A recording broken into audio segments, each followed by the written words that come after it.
Buen día, vamos a seguir con el teórico número 5 de enfermedades bacterianas. En este teórico vamos a ver un grupo de enfermedades que si bien son no son las más conocidas, sobre todo en el ambiente y en la clínica diaria del médico veterinario, son enfermedades emergentes y reemergentes. Cuando hablo de emergentes me refiero a varios aspectos. Uno sería el de su nueva presentación en diferentes regiones geográficas, pero por otro lado también hablamos de emergentes por la masiva detección de diferentes especies en estos últimos años. Teniendo en cuenta, y si recordamos que la emergencia de las enfermedades no solo hace referencia a la nueva presentación en un lugar determinado de ese agente etiológico, sino también, como dijimos en el teórico pasado, a la nueva identificación, ¿sí? Por más que por antecedentes podríamos haber pensado que ya estuvo mucho tiempo ese agente etiológico o esa enfermedad en ese lugar. Vale también aclarar que esta emergencia con nuevas identificaciones también se debe gracias a la tecnología que cada vez avanza rápidamente con metodologías y técnicas diagnósticas de alta sensibilidad. Vamos entonces a pasar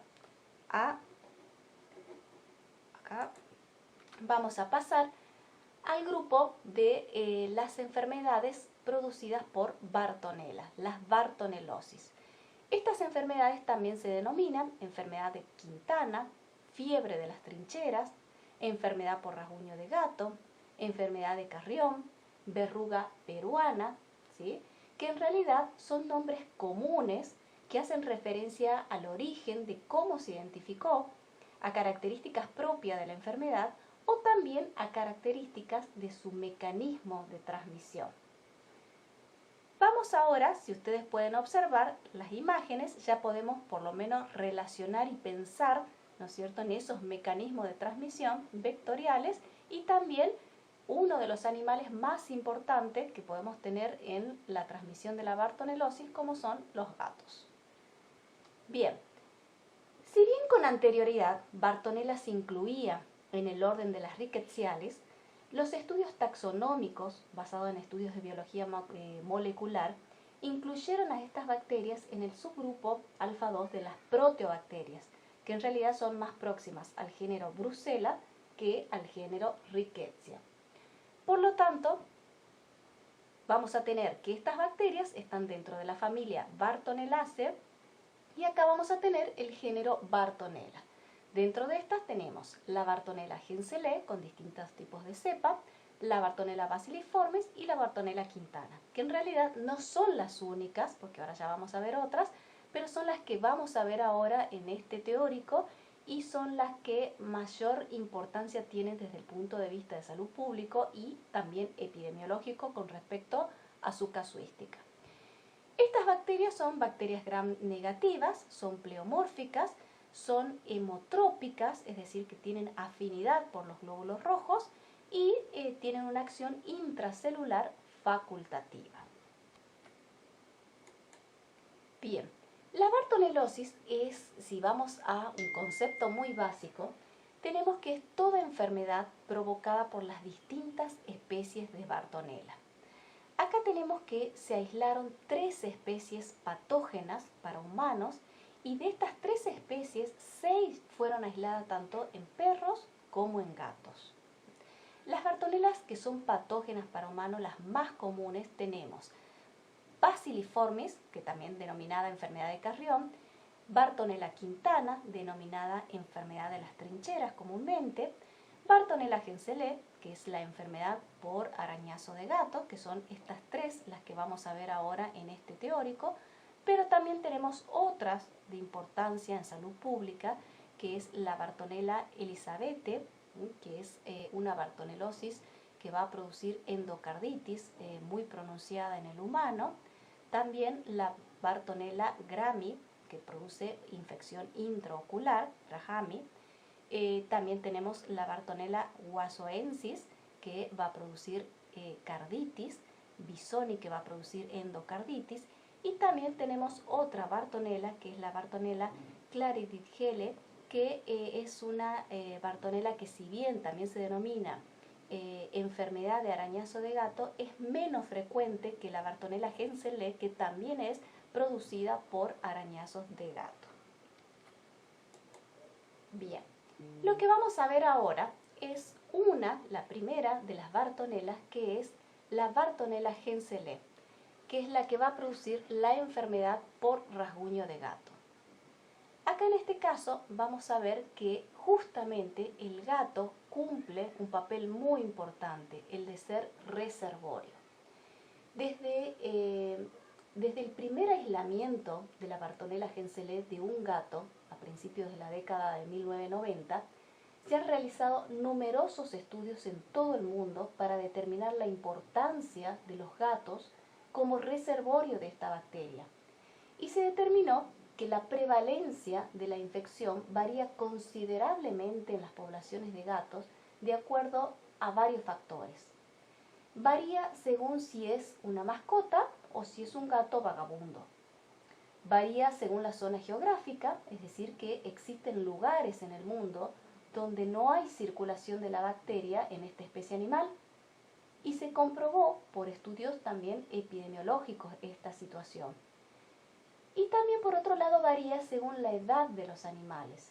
Esto es muy importante porque los que mayor circulación poseen son los gatitos de hasta 1 año de edad. Se ha comprobado que es el lapso de tiempo donde más bacterémicos son los animales. Por otro lado, si ustedes piensan justamente en este aspecto, influye en una mayor transmisibilidad al hombre, porque es cuando más podemos manipular a los gatos cuando estos son pequeños.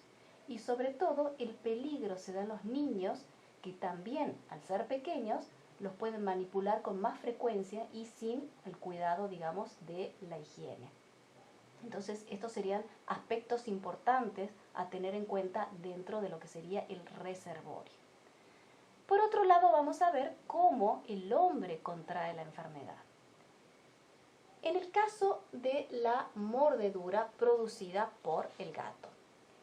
Este es un mecanismo de transmisibilidad a través de la inoculación de la bacteria por las heridas, ¿no es cierto?, producidas justamente por la mordedura. Si bien estas pueden ser por defensa o por juego, siempre la cavidad bucal va a estar contaminada con la bacteria por la saliva, ¿no es cierto?, en los dientes, e incluso hay muchos trabajos que encontraron en la pulpa de los dientes de los gatos a la Bartonella.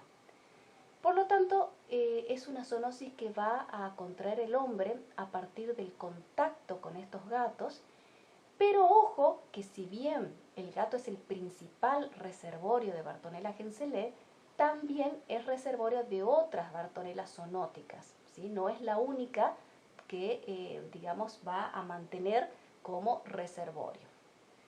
Otra forma también que vamos a poder tener de transmisión o adquisición de la enfermedad es por lamedura de gato.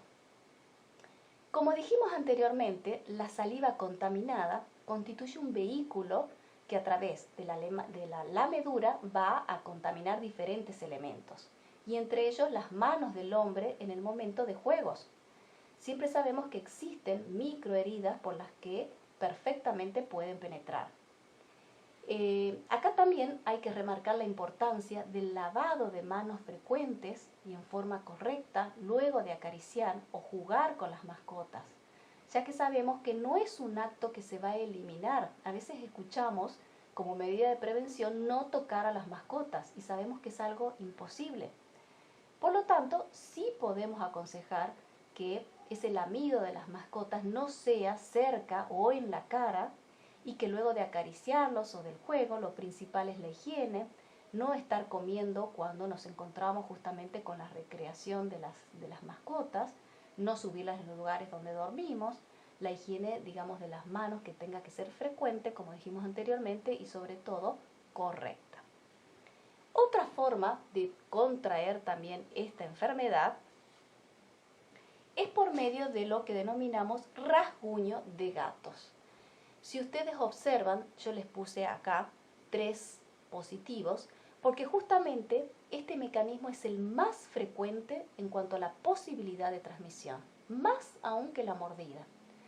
Aquí estos animales sabemos que se asean constantemente y la lamida de sus manos y las uñas es muy frecuente. Por lo tanto, esas uñas tienen una alta contaminación de un grupo de bacterias. No solo, obviamente, la Bartonella, pero con una presentación importante de esta. Por eso mencionamos enfermedad justamente por rasguño de gato. Es decir, hay una mayor prevalencia de esta bacteria justamente porque el gato es reservorio.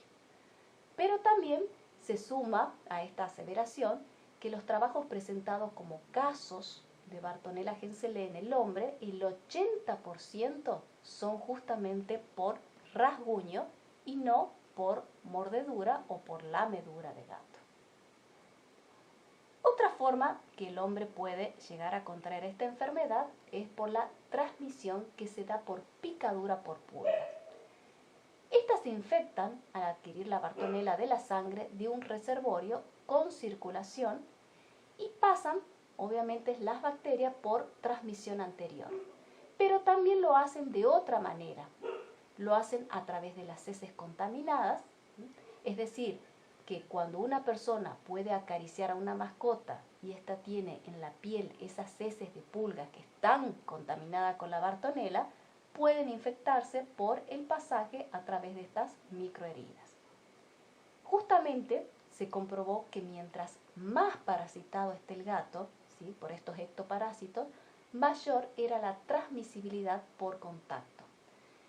Entonces, aquí podríamos hablar de una relación directa entre la densidad poblacional de las pulgas y la probabilidad de que una persona al contacto pueda llegar a adquirir ese agente etiológico. Bien, y por último, vamos a ver también la importancia, digamos, del ciclo de cómo se mantiene esta Bartonella henselae, esta especie, entre los gatos. ¿Cómo lo va a hacer? Justamente de la misma manera. Sabemos que por medio de los juegos y las peleas, los gatos van a producir sus mordeduras, rasguños, lameduras, y es la misma forma en que va a contagiar a los otros gatos.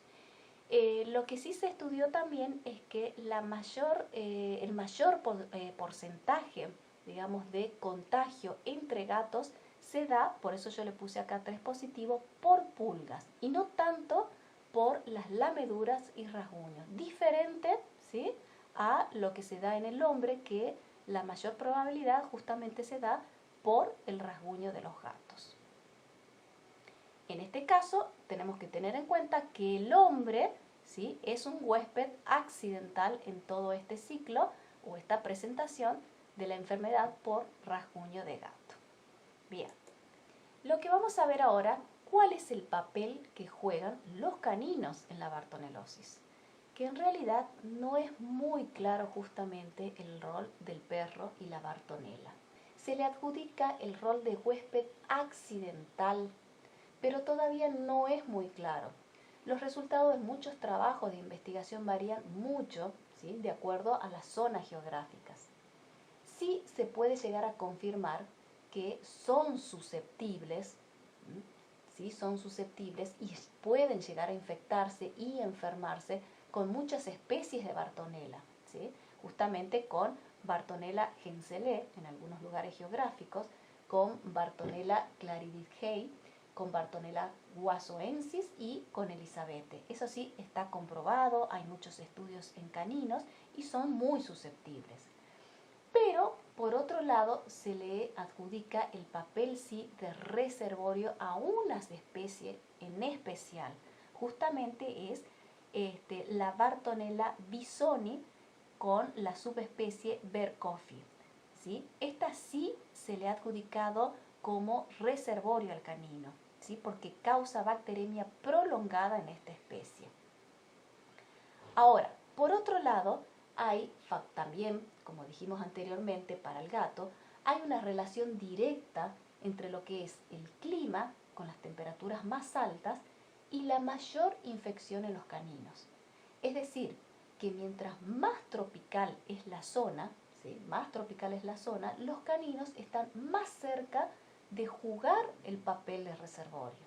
Es lo mismo también que pasaba en los gatos y en el hombre, con mayor prevalencia en áreas geográficas, digamos, de zonas más tropicales. Repitiendo la misma relación, la prevalencia en perros es mayor también en perros vagabundos que en las mascotas que son controladas. Lo mismo que pasaba justamente en los gatos. Otro papel que en realidad se le puede adjudicar al perro es que es un individuo centinela, ¿sí? ¿Por qué? Es centinela justamente porque cuando se presentan muchos casos clínicos en los caninos, también comienzan a presentarse casos en el hombre y comparten también la misma sintomatología, ¿sí? Tales como fiebre, endocarditis, miocarditis, linfadenitis granulomatosas, arritmias cardíacas, rinitis granulomatosas y epitaxis, endocarditis que suelen afectar la válvula aórtica. Hay muchísimos trabajos de afección de válvula aórtica en caninos y en el humano por bartonelosis, y también se caracterizan por lesiones vegetativas masivas. Entonces, lo que sí podríamos identificar, determinar y que quede bien claro que la importancia de esta enfermedad también tiene que ver con factores externos al propio animal, ¿sí? Que sea reservorio o no, o que sea accidental o que sea susceptible. En este caso, lo que sí se comprobó por muchísimos estudios de investigación es que el factor clima incide muchísimo. Es decir, que hay lugares donde el canino va a ser un reservorio y hay otros lugares donde justamente este canino es susceptible con la misma especie de Bartonella. Y por otro lado también el factor del hecho de ser una mascota con todos los cuidados o ser un perro callejero también incide muchísimo en que sea un reservorio o que sea un huésped susceptible. Bien, ahora vamos a pasar a algunas características en cuanto a lo que es la sintomatología de la enfermedad.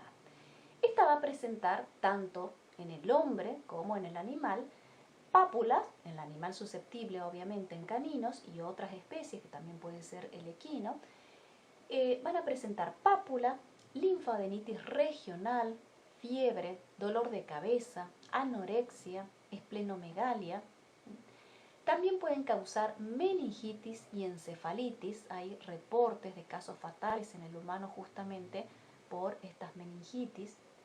Por otro lado también las personas que tienen bajas defensas son las que son de mayor prevalencia. Este es un factor muy importante en las bajas defensas que están, digamos, ligadas a la concomitancia con otras enfermedades y sobre todo hay muchos trabajos de bartonelosis con HIV en el hombre. También hay que tener en cuenta que la mayor casuística en las personas que tuvieron contacto con gatos jóvenes es mucho más justamente importante porque nosotros dijimos que el manipuleo de estos animales cuando tienen hasta un año de edad tienen una mayor bacteremia y una mayor probabilidad de eliminar, ¿no es cierto?, de alguna manera esta bacteria y de esta manera que el hombre la adquiera. Y lo va a hacer obviamente por arañazos, mordidas, con una importante presentación también de ectoparásitos como las pulgas. Esta también es una característica, la presentación de las pulgas, a que sea de mayor probabilidad esa transmisibilidad. Por otro lado también se ha asociado la Bartonella henselae a uveitis, flebitis, una flebitis retiniana focal, neuroretinitis, neovascularización retiniana y del nervio óptico y también oclusiones de arterias y venas retinianas, que ahora vamos a entender por qué se producen estas oclusiones. Siguiendo, tenemos otra característica que hay que tener en cuenta, que es el agente patógeno que puede estar activo durante mucho tiempo en la sangre. Eso sí, distingue a la Bartonella y tiene la capacidad de producir una enfermedad crónica, que generalmente nosotros cuando pensamos en una bacteria, ¿sí?, nosotros pensamos en una bacteria que de alguna manera va a producir su infección, se va a resolver la situación de una u otra forma, pero no de una forma tan crónica. Pero tiene esa capacidad. Pero el mecanismo de esa cronicidad es el que aún se desconoce. Hay varias teorías que no vamos a verla ahora porque no estamos dentro de lo que sería la fisiopatología de la enfermedad, pero todavía no se conoce con exactitud lo que sería el mecanismo de la cronicidad. Bien. Ahora vamos a pasar a lo que es en realidad la presentación de la enfermedad. La enfermedad se puede presentar en dos fases, que sería la primera fase, que es infecciosa, ¿sí? Que es lo que con todas las características que estuvimos viendo anteriormente, y después tenemos una segunda fase, que es la fase eruptiva. En este caso pueden tener dos presentaciones. Una que sería la angiomatosis bacilar y la otra la peliosis bacilar. ¿Qué es la angiomatosis bacilar? Es una revascularización capilar, ¿sí? Es una proliferación de células del endotelio vascular que se va a realizar en base a la respuesta, ¿no es cierto?, de la infección de las bacterias. Y esa revascularización capilar se puede producir con lesiones que sean cutáneas o lesiones subcutáneas, ¿no? Esto es muy importante, esa revascularización capilar. Y por otro lado también vamos a ver que en esa revascularización podemos observar en la piel nódulos. Esos nódulos que se forman justamente son nódulos por esa revascularización capilar que son friables. Es decir, que ustedes lo van a ver y son nódulos completamente de una coloración sanguinolenta porque justamente están formados de de revascularización y tienen un contenido sanguinolento, ¿sí? Que se pueden iniciar desde pápulas con o sin eritema. Por otro lado, también las lesiones pueden ser subcutáneas. Dijimos que podrían ser cutáneas y subcutáneas. Estas subcutáneas con apariencias también, pero de nódulos quísticos o quistes epidérmicos o masas que son más profundas que llegan, ¿no es cierto?, más profunda de esos tejidos blandos. Todas estas presentaciones se pueden dar en el sistema digestivo, en lesiones mucosas, que pueden ser la mucosa oral, la mucosa anal, la mucosa gastrointestinal, también en el sistema respiratorio y pueden llegar a producirse todos estos nódulos quísticos también en forma ósea, ¿sí? En todo el esqueleto óseo. Bueno, por otro lado también tenemos lo que sería la peliosis bacilar. ¿Qué es la peliosis? También son pseudoquistes o son espacios que son cavernosos o lagunas vasculares, pero en los órganos internos. Especialmente se da esta enfermedad en el hígado y en el vaso, ¿sí? Esos espacios cavernosos justamente tienen contenido sanguinolento. Son pseudoquistes o espacios cavernosos. ¿Qué es lo que tenemos que identificar? Que son diferentes manifestaciones clínicas, es decir, la angiomatosis bacilar y la peliosis bacilar son diferentes manifestaciones clínicas, pero todas de un proceso de vascularización secundaria a la infección por Bartonella, ¿sí? Se pueden producir ambas o se puede producir una u otra, pero siempre tener en cuenta que es un proceso de vascularización secundaria a la infección. Por eso es que decimos que estamos en la etapa 2, eruptiva, previa etapa de infección o bacteremia. Bien, este es simplemente para que podamos observar cómo podemos identificar justamente lo que es la angiomatosis bacilar. Acá arriba lo que vemos simplemente es la inflamación de un ganglio, por eso hablábamos de adenopatías regionales. Acá la angiomatosis bacilar, como ustedes pueden observar, ¿se acuerdan que decíamos que era una revascularización capilar, ¿sí? Que formaban nódulos, esos nódulos friables, ¿sí? Porque todo es contenido sanguinolento. Y que todo, ¿no es cierto?, comenzaba con pápulas que podían estar con contenido, digamos, sin eritema o con eritema. Y luego evolucionar justamente hacia esos angiomatosis bacilar, esos quistes. Esto es lo que denominamos enfermedad justamente por arañazo de gato. También es importante recordar que esta enfermedad es autolimitante en el hombre cuando el hombre obviamente está en buenas condiciones y con sus defensas altas. De lo contrario, se complica mucho más. Simplemente es para observar esos nódulos subcutáneos, como pueden observar ustedes, siguen siendo quistes y todos estos quistes son revascularizaciones capilares. En este caso son nódulos subcutáneos, comienzan a ser subcutáneos. Acá, por ejemplo, ustedes tienen una presentación de Bartonella quintana, es otra Bartonella que la vamos a ver ahora más adelante, pero también tiene este tipo de presentación donde tenemos estos nódulos que podemos observarlo, pero esos nódulos también acá, no sé si se observa, son nódulos perfectamente subcutáneos, donde directamente no se observa ese quiste friable revascularizado. Para que se puedan observar, son lesiones subcutáneas de angiomatosis bacilar, los nódulos subcutáneos, acá uno, acá otro, acá tenemos otro. Podemos observar en niños estos que son también subcutáneos y como dijimos anteriormente también se pueden desprender grandes, se pueden formar, mejor dicho, grandes nódulos que abarcan desde el tejido óseo y comprometen toda la piel, tejido óseo subcutáneo, y se pueden observar de esta manera. Y si ven también en la foto, lo que se pueden observar que son niños, porque dijimos justamente que los niños son más susceptibles en cuanto a la casuística epidemiológica, justamente por el contacto con los gatos y por el no ser conscientes todavía a esa edad de la higiene que se debe mantener. Bien, vamos a pasar ahora a otra enfermedad, la fiebre de las trincheras o también denominada enfermedad de Quintana.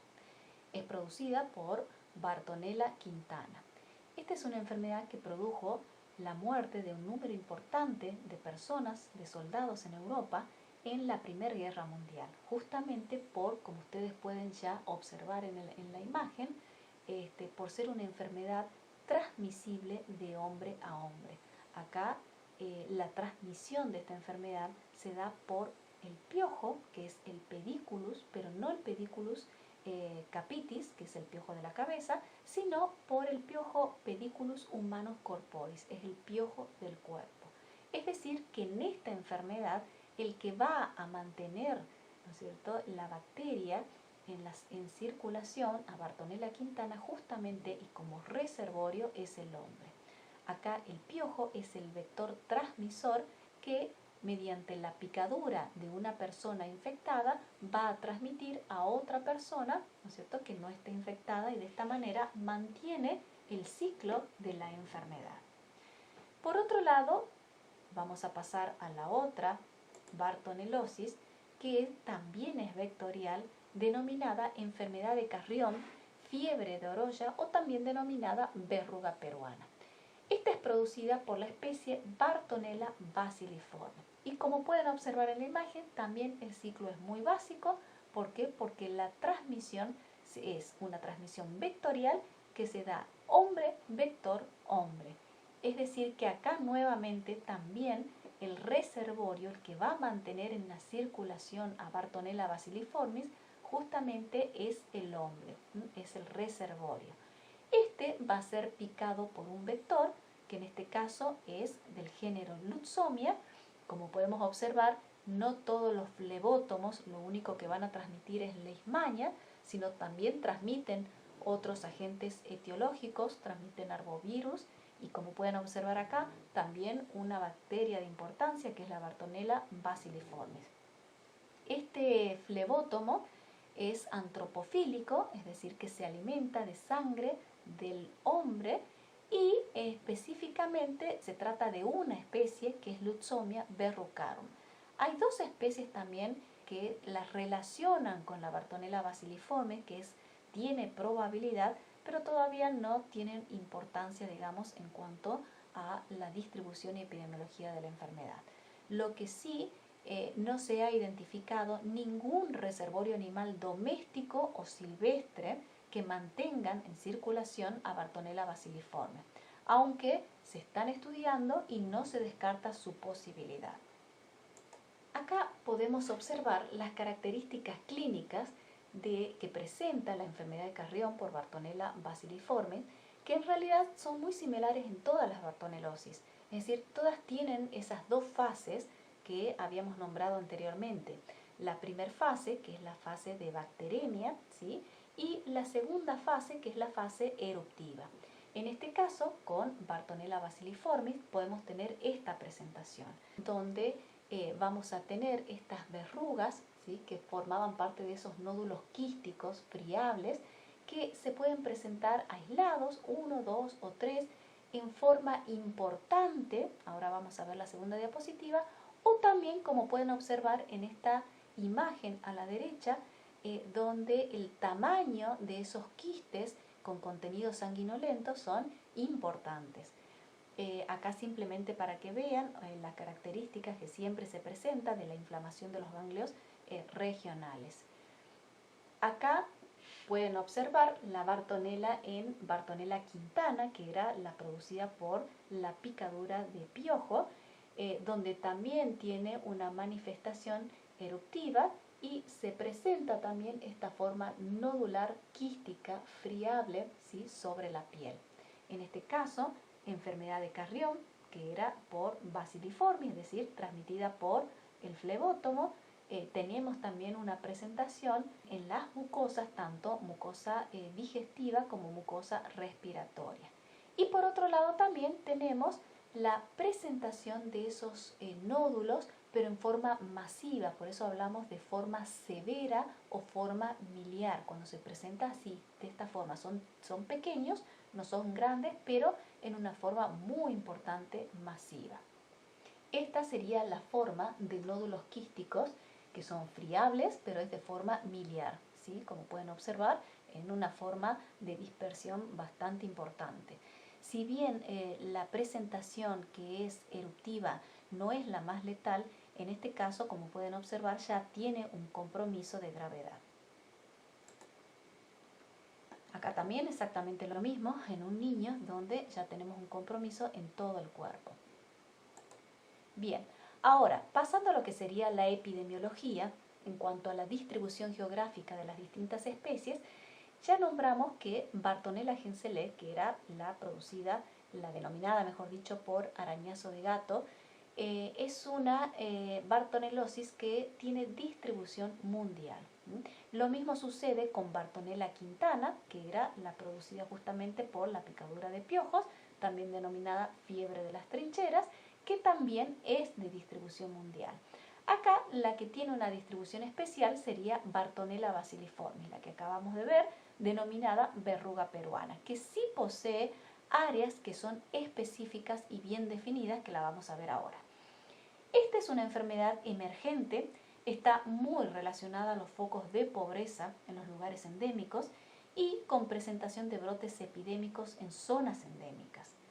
También se relaciona mucho con la distribución del vector, por supuesto, y también hay que tener en cuenta que la presentación de la primera fase, que sería la bacterémica, que es de carácter anémica, es más letal que la segunda fase, que es la eruptiva, siendo esta de baja letalidad. Esta es una característica importante a tener en cuenta en Bartonella basiliforme. También, en el caso de Bartonella henselae y Bartonella quintana, si bien es de distribución mundial, también se relaciona, en este caso quintana, con poblaciones o individuos que tienen relación directa con la pobreza o también con estados de enfermedad, de alcoholismo, de adicciones, ¿sí? En el caso de Bartonella henselae, la diferencia está que si bien es de distribución mundial, esta no tiene una relación directa justamente con el estado de falta de higiene o pobreza, porque al ser una enfermedad zoonótica, esta tiene una relación directa simplemente con el contacto de tener justamente animales, específicamente el gato. Bueno, vamos a pasar ahora a la distribución de la enfermedad de Carrión. Esta se encuentra específicamente en Sudamérica, en los países de Colombia, Ecuador y Perú. Esta sería la zona endémica exclusiva de la enfermedad de Carrión transmitida por Lutzomia. También hay que caracterizar que esa transmisión puede ser intradomiciliaria justamente por toda el área que es un área rural y que tiene ciertos escenarios característicos que hacen que el flebótomo pueda picar tanto en el domicilio como también fuera del domicilio en esa zona. Sabíamos que era producida esta picadura por Lutzomia verrucarum, que era antropofílica, y ese vector está implicado justamente en la última epidemia que se produjo en el departamento de Cusco en el año 1998, una epidemia bastante importante. También hay otras Lutzomia que tienen, digamos, alguna relación con la transmisión también de Bartonella bacilliforme, que son focos muy pequeños especiales donde se puede producir hablando geográficamente. También es de destacar que esta enfermedad es considerada una de las enfermedades de los viajeros en zonas endémicas, justamente cuando no se conocen los lugares o los focos específicos, pero las medidas de prevención son sencillas, incluyen justamente lo que sería la protección por picaduras de vectores. Si sabemos que nos vamos a incluir a un lugar donde es endémica a esta enfermedad, bueno, tenemos que ser precavidos, usar camisas de mangas largas, pantalones, usar repelentes, tratar de evitar realizar actividades fuera de la vivienda durante esas horas específicas donde tiene actividad la Lutzomia, que en ese lugar es aproximadamente entre las 17 y 22 horas, y no acudir a esos lugares donde descansa el flebótomo, que son también los lugares potenciales de criadero y de reposo de la Lutzomia, como son las cuevas, los árboles, los criaderos de animales, etc. Es decir, que tenemos muchas medidas para prevenir, ¿no es cierto?, adquirir esta enfermedad siempre y cuando conozcamos no solamente las medidas, sino también los focos y los lugares epidémicos.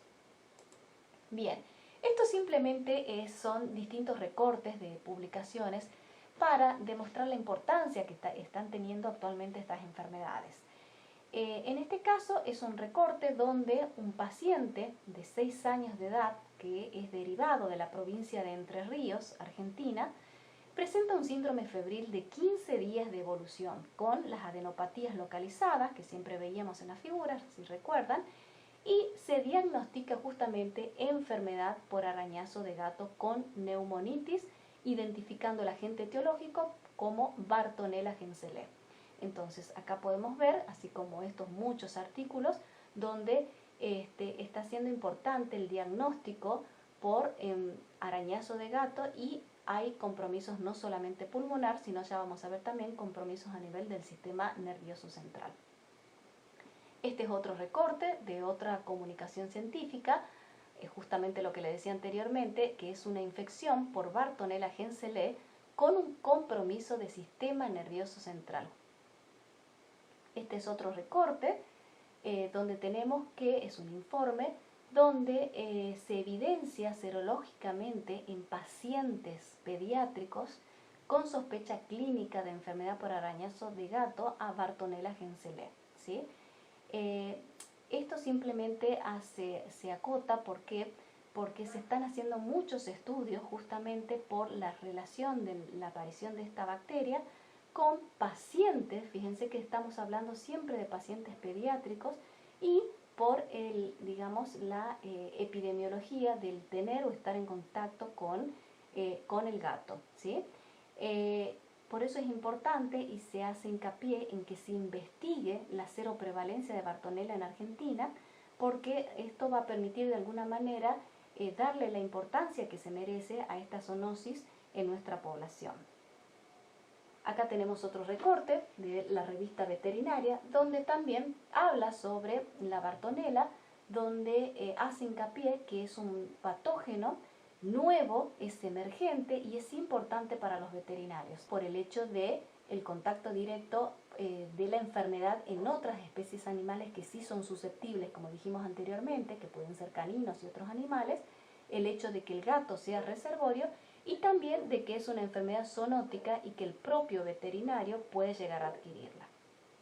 Por otro lado, tenemos algunos datos epidemiológicos con respecto a esta enfermedad zoonótica, donde el 99% de los casos en humanos se relatan con contactos con felinos y el 78% de esos contactos son justamente con cachorros. Como recomendación, aquellas personas que son inmunocomprometidas no se recomienda como mascota tener a los gatos o tratar de hacerlo con animales de más de 1 año de edad. Bien, este también es otro recorte donde en realidad el estudio no estaba abocado específicamente a la determinación de Bartonelas.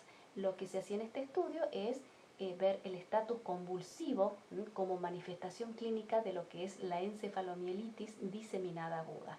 Pero en este caso también, como uno de los casos, se presentó un paciente del sexo femenino de 2 años de edad, ¿sí?, que teniendo contactos con o antecedentes con mascota felina, se logra identificar una infección aguda por Bartonella, que justamente esta infección es que la llevó a esta niña de 2 años a producir convulsiones y a tener una encefalomielitis diseminada aguda. Como ustedes podrán observar, la mayoría de los recortes, esto yo les puse a modo de ejemplo, hay muchos trabajos científicos, pero la mayoría de los casos, y que son graves, se presentan en niños y sobre todo hay un porcentaje bastante importante a nivel del sistema nervioso central. Bien, pasamos a otra enfermedad denominada enfermedad de Lyme, también denominada artritis de Lyme o eritema crónico migratorio. Esta es una enfermedad producida por Borrelia burgdorferi, que es una espiroqueta. Si ustedes recuerdan, la espiroqueta más conocida seguramente es la leptospirosis. Pero tenemos también otra espiroqueta, que es la treponema, que es una bacteria que produce justamente la sífilis. Entonces vamos a tener 3, que es la leptospira, también la treponema, y por último tenemos la Borrelia, que sería esta, Borrelia burgdorferi, que es la bacteria que produce la enfermedad de Lyme. Bien, esta provoca una enfermedad que en realidad es emergente y existen diferentes focos naturales en el mundo. Básicamente es una enfermedad vectorial porque es transmitida por una garrapata. Hay distintas especies de garrapatas, todas del género Ixodes, a donde podemos tener Ixodes scapularis, Ixodes gamini, Ixodes pacificus, Ixodes ricinus, Holociclus y Persulcatus. Son varias de estas las especies que tienen la capacidad de poder transmitir a Borrelia burgdorferi. También por otro lado dentro de lo que sería el ciclo, hay que identificar quiénes son los reservorios. Las larvas y las ninfas justamente de estas garrapatas se alimentan perfectamente de roedores silvestres. Este es un roedor silvestre muy común en Estados Unidos, denominado comúnmente ratón de patas blancas, cuyo nombre científico es Peromycus leucopus, y sería el principal reservorio identificado justamente de esta bacteria. Es importante tenerlo en cuenta porque es el que va a mantener la infección conjuntamente con otros mamíferos pequeños. Pero también se le adjudica la importancia de ser reservorio a muchos otros animales, pero de distintos lugares o focos. Acá tenemos distintas especies como el mapache, otros como la ardilla, también es importante el ciervo, y uno de los más identificados como reservorio justamente es el venado de cola blanca. Por eso también se denomina esta enfermedad de los cazadores, porque justamente los cazadores, al tener contacto con este venado específico, que es el venado de cola blanca, que es reservorio de esta espiroqueta, es cuando el hombre justamente va y contrae la enfermedad al ser picado por alguna garrapata de la especie que justamente parasita a este venado. En este caso, el huésped, el hombre mejor dicho, es un huésped accidental. Pero como vimos tenemos otras especies. Y en el caso del perro, el perro también es un nexo donde vamos a tener una relación del perro con animales silvestres, sobre todo los perros que son cazadores, y luego ese mismo perro va a contraer la enfermedad y va a hacer un nexo con el hombre, donde también puede contraer de esa manera la enfermedad. Bien, en cuanto a lo que sería la fisiopatología en la enfermedad de Lyme, esta bacteria, la Borrelia burgdorferi, penetra en la membrana endotelial, ¿sí? Y lo que va a hacer es liberar citocinas que son inflamatorias, el factor de necrosis tumoral, y todo esto va a producir una inflamación y destrucción articular. Esto hay que tenerlo en cuenta porque justamente la destrucción articular es uno de los síntomas más importantes tanto en el hombre como en algunas especies animales. Va a producir adherencia a distintos tipos celulares con la reacción inflamatoria correspondiente y como consecuencia vamos a tener una alteración a nivel local pero también a nivel sistémico. Esta espiroqueta va a viajar por sangre pero también va a viajar por líquido cefalorraquídeo y va a llegar al sistema nervioso central para producir lo que denominamos neuroborreliosis. Bien, como sintomatología vamos a tener una presentación de una lesión cutánea que vamos a denominar eritema crónico migratorio. Justamente lo que se va a producir en el lugar de inoculación, como se puede ver acá en la fotografía, acá también en la fotografía, lo que vamos a ver son bordes que están bien marcados con una lesión central y una zona pálida, ¿sí? Una zona pálida en el centro, el borde rojizo, y ese borde se va a ir desplazando y agrandando a medida que evoluciona la enfermedad, a medida que pasa la enfermedad. Comienza con una pápula bien roja y esos bordes son bastante bien delimitados, como pueden observar ustedes, bordes bien delimitados. Esta presentación justamente se va a poder observar luego de 3 a 20 días posteriores a la picadura de la garrapata. Y como síntomas generales vamos a poder tener un malestar general, cefaleas, rigidez de la nuca, mialgias y atralgias, que estas son muy remarcadas, y linfoadenopatías. Bien, luego ese eritema, ¿sí? Ese eritema crónico migratorio se va a convertir en un eritema migratorio múltiple, ¿sí? ¿Qué quiere decir eso? Que partiendo del lugar de picadura de la garrapata donde producía esa acción, vamos a comenzar a tener esa misma presentación clínica en todo el cuerpo, así como pueden observar ustedes en esta imagen. ¿Qué quiere decir? Que cada una de estas de estos círculos que ustedes pueden ver o estos eritemas migratorios no quiere decir que sean cada uno por picaduras, sino que justamente pasando a una etapa de dispersión por todo el sistema y multiplicación, lo que se va a comenzar a ver justamente es ese eritema migratorio pero múltiple, distribuido en todo, ¿no es cierto?, en todo el cuerpo de la persona. Todo esto obviamente va a depender el grado de gravedad. Los síntomas generales, acá podemos llegar a tener una meningoencefalitis, porque ya estamos hablando de un avance bastante importante, neuropatías, miocarditis, taquicardia y volvemos a subrayar lo mismo, artritis que pueden ser crónicas durante varios años. Acá podemos observar exactamente lo mismo, es decir, un eritema crónico migratorio. A partir de acá comenzamos con la distribución de esos eritemas. También en una etapa ya más avanzada, no solamente vamos a tener ese eritema crónico migratorio, sino también le vamos a sumar una acrodermatitis crónica atrófica. Como pueden observar ustedes en la figura de la mano izquierda, donde ya la piel se torna marmolada y se suma también las, digamos, alteraciones articulares, como se puede ver acá, deformaciones, justamente por un avanzado estado grave de esta enfermedad. Otros síntomas que vamos a tener son alteraciones neurológicas, donde se pueden llegar a presentar hasta un 15% de neuroborreliosis en el sistema nervioso central. donde por supuesto los enfermos van a padecer de meningoencefalitis y radiculitis.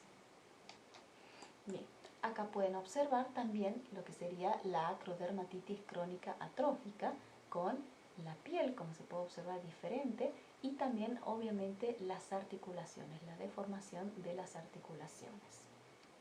Bien, entonces, la evolución de las diferentes presentaciones sería, por un lado, tenemos lo que serían las lesiones cutáneas que empiezan con un eritema crónico migratorio, ¿sí? Luego, ese eritema crónico, ¿sí?, se torna, en realidad empieza con el eritema crónico único por la picadura y luego se torna migratorio y múltiple en la lesión cutánea.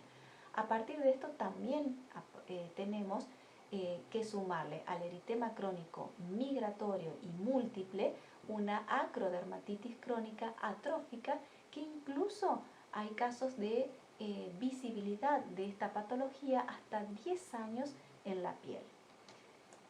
Como diferencial por sintomatología clínica podemos hacerlo justamente con las manchas características que son de la enfermedad de la sífilis. Acuérdense que también la sífilis es una espiroqueta, que era la treponema, o sea, también tiene características muy similares, y el lupus discoideo también tiene características bastante similares. Bien, por otro lado, si bien nosotros pensamos que esta es una enfermedad, sigue siendo una enfermedad bacteriana, acá la gran incógnita es por qué se producen recidivas tan importantes por la presentación sintomatológica, ¿sí? La duración de los síntomas por años con recidivas luego de los tratamientos. Esto llevó a muchos estudios justamente y a ser conocida a nivel mundial esta famosa enfermedad, la enfermedad de Lyme, transmitida por garrapatas, donde no solamente se produce esta acción, sintomatología y la persona enferma durante un tiempo determinado, pasando quizás por su estado más simple hasta su estado de gravedad, sino que luego de la recuperación pasa un tiempo prolongado, que podemos hablar de meses, de años, y nuevamente la persona puede llegar a tener recidivas sin haber sido picado nuevamente por una garrapata. Y justamente la respuesta a esta incógnita y a esta presentación es el enquistamiento espiroquetal, ¿sí? En los casos, por otro lado, otra cosa, que en los casos más graves, esa presentación crónica, por eso seguimos hablando de por qué es tan crónico, articular, se da tanto en el hombre como también en los animales y sobre todo en los caninos, ¿sí? Y por otro lado también tenemos la presentación de enquistamiento espiroquetal, no solamente a nivel articular, sino también como neuroboreliosis. Entonces, esto es lo que hablábamos anteriormente, son quistes protectores y de reproducción. Esto que están viendo acá ustedes en la imagen, lo que ven acá, justamente son las bacterias, las espiroquetas, que se encuentran dentro de un quiste, por eso se denominan quistes protectores, y no solamente están en un estado de hipobiosis en un tiempo, sino que en ese mismo quiste también pueden reproducirse. Justamente esa es la explicación de que luego de la recuperación del paciente, los cultivos luego salen negativos, la serología incluso sale negativa y tienen resistencia a los antibióticos. Esta sería la explicación de por qué después de un tratamiento donde se hacen todas las pruebas correspondientes, pueden tener nuevamente una presentación, ¿sí? Reincide nuevamente la enfermedad, y esto es lo más llamativo de la enfermedad, que puede reincidir a los meses, al año, a los 2 años, a los 3 años, porque tengan en cuenta que estos quistes protectores se encuentran sobre todo en las cápsulas articulares, donde no hay aparte de tener toda la protección del propio quiste, también están protegidos por toda la estructura articular. Por eso también sabemos que en estas enfermedades tienen grandes trastornos articulares las personas que los padecen. Bien, en cuanto a lo que sería la distribución geográfica de la enfermedad de Lyme, esta es una enfermedad muy conocida en Europa, en algunos lugares de Asia, conocen muy bien ya el tratamiento, es muy manejable y es una enfermedad básicamente nueva, emergente en el continente americano. También en Norteamérica ya se la conoce bastante, tienen también manejo del tratamiento, de la identificación de las garrapatas, también tienen manejo de los nichos ecológicos, las zonas específicas donde se sabe que hay circulación, ¿no es cierto?, de esta borreliosis, pero también tenemos que hay casos, algunos casos aislados e identificados en distintos países de América. Tenemos que en Argentina hay casos descritos, como también en Brasil, en Chile, en Venezuela y también en Colombia. Pero hablamos de casos y no estamos hablando de zonas endémicas, como ya están identificadas en Norteamérica. Como pueden ver en este mapita, todas estas son zonas endémicas y también Estados Unidos ya es una zona endémica con sus focos identificados. Hasta ahora nosotros en estos países sudamericanos lo que identificamos son casos. Pero sí se comprobó la adaptación de las garrapatas transmisoras de Borrelia a roedores silvestres y sinantrópicos de Sudamérica. Entonces acá cierra todo el círculo, porque si esas garrapatas transmisoras de Borrelia se adaptan perfectamente a roedores silvestres y sinantrópicos de Sudamérica, pueden tener la alta capacidad de transmitir. Por otro lado, hay trabajos que demuestran anticuerpos contra Borrelia burgdorferi en trabajadores, en personas, ¿no es cierto?, rurales, en Argentina ya en el año 1993. Se hicieron unos trabajos donde 28 individuos que ya tenían síntomas de artritis y justamente vivían en una zona rural, es decir, que tenían la probabilidad de la picadura de garrapatas, 3 fueron justamente positivos. Y por otro lado, hay otros trabajos también que fundamentan toda esta situación epidemiológica, donde se encontró el 23% de serología positiva en perros de la ciudad de Rosario ya en el 1988. Pero hasta el momento no se han identificado borreliosis autóctonas en Argentina. Bien, seguimos entonces con otra enfermedad denominada tularemia.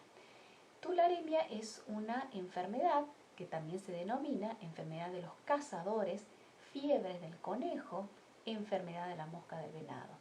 Es una patología que es producida por una bacteria gram negativa, pleomórfica, denominada Francisella tularensis.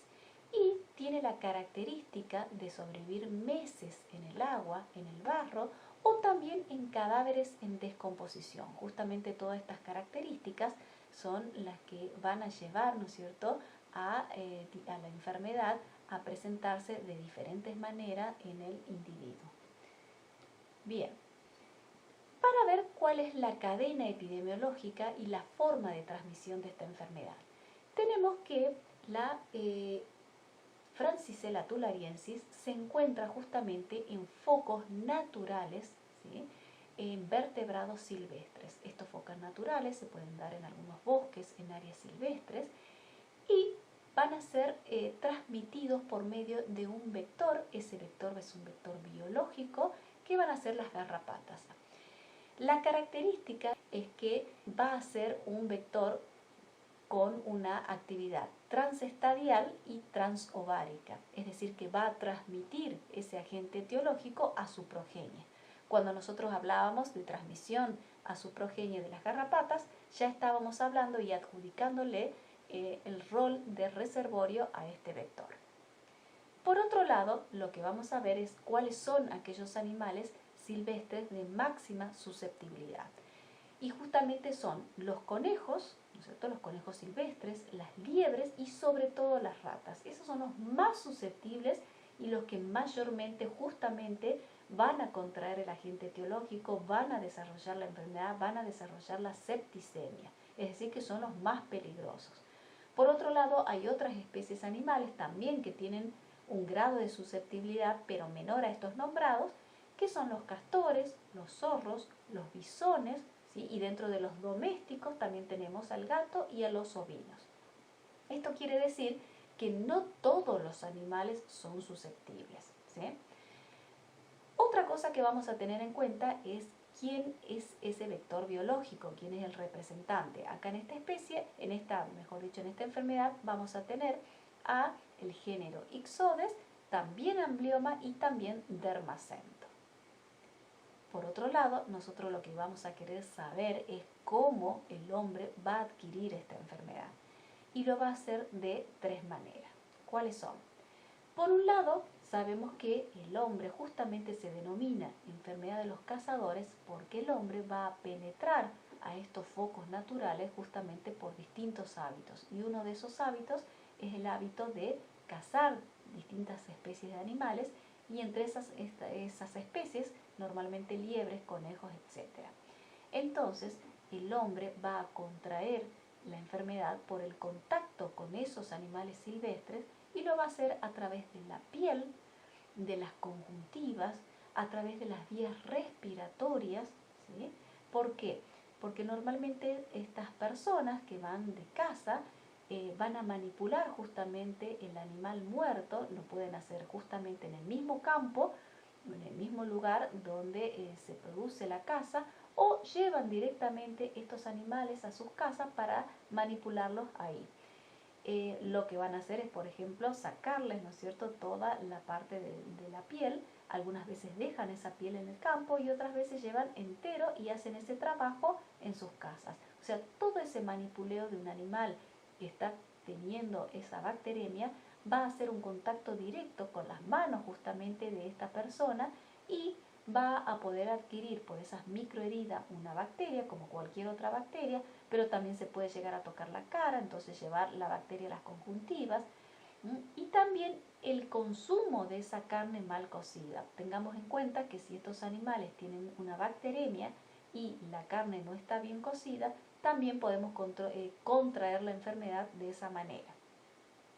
También decíamos que por características propias de esta bacteria, que va a tener alta resistencia en el medio ambiente, va a contaminar ese medio ambiente y va a encontrarse en óptimas condiciones entre 6, 7 u 8 meses. O sea que es bastante la resistencia que tiene.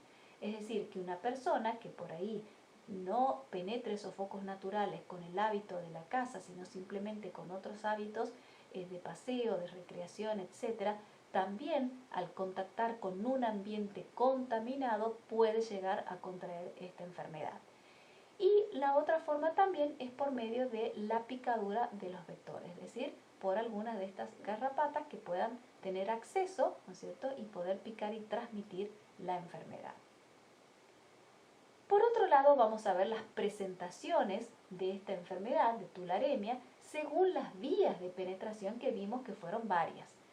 Podemos tener una presentación úlcero-ganglionar o cutánea, donde la lesión local, ¿no es cierto?, es justamente la vía de entrada.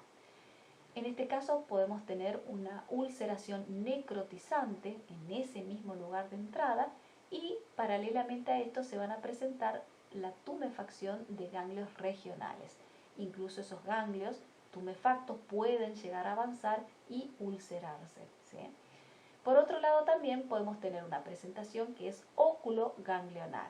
El contacto del material contaminado justamente con las conjuntivas es lo que va a producir esta presentación oculoganglionar.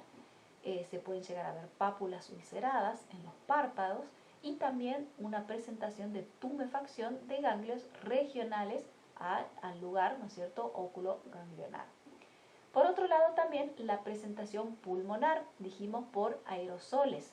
En este caso esos aerosoles que se pueden dar por cualquier material del medio ambiente y también, que no los dije anteriormente, por materia fecal de roedores que estén contaminados y que se hayan desecado de alguna manera, uno puede llegar a aspirarlos y contraer la enfermedad. En este caso, la neumonía que se presenta puede ser uni o bilateral. Y por último tenemos una presentación tifoidea. En este caso se va a presentar por la ingestión de los alimentos contaminados, que justamente pueden ser la carne de esos mismos conejos cazados que estén infectados. Como síntomas generales Vamos a tener fiebre ondulantes, escalofríos, dolores musculares, cefalgias y también vómitos. Podemos observar en esta imagen una lesión local y la vía de entrada e inoculación de la bacteria. En esta imagen también ya una forma más avanzada con una úlcera importante. Acá también una úlcera característica con sus bordes sobreelevados. En este caso, para presentar y poder ver lo que serían las adenopatías, sobre todo cervicales y retroauriculares que se presentan en esta patología, la tumefacción ganglionar, que luego esa tumefacción también pueden transformarse en una ulceración ganglionar, como se puede observar en esta imagen. También acá nuevamente, solo para observar las adenopatías retroauricular características. Acá podemos llegar a ver una presentación de la falta de densidad en ambos pulmones por las alteraciones que produce esta bacteria por vía respiratoria. Y por último tenemos que las enfermedades, esta enfermedad a nivel mundial es una enfermedad emergente, posee focos endémicos en lugares boscosos o silvestres, y en América se encuentra especialmente en focos en Estados Unidos, en Canadá y en México. Y como medidas de control y prevención vamos a tener que realizar lo que se denomina vigilancia epidemiológica, identificación de circulación bacteriana en las garrapatas, por supuesto el uso de ropa adecuada para la introducción en esos focos naturales, un buen manejo de las medidas básicas en los animales silvestres, desde su manipulación post-mortem hasta por el consumo de dicho animal, y también tener en cuenta que existen vacunas para ser utilizadas en casos específicos, cuando nosotros sabemos que vamos a introducirnos a un foco donde hay justamente circulación de tularemia. Bien, con esto terminamos el teórico y vimos en forma bastante resumida, pero 5 enfermedades de importancia en salud pública. Muchas gracias por su atención.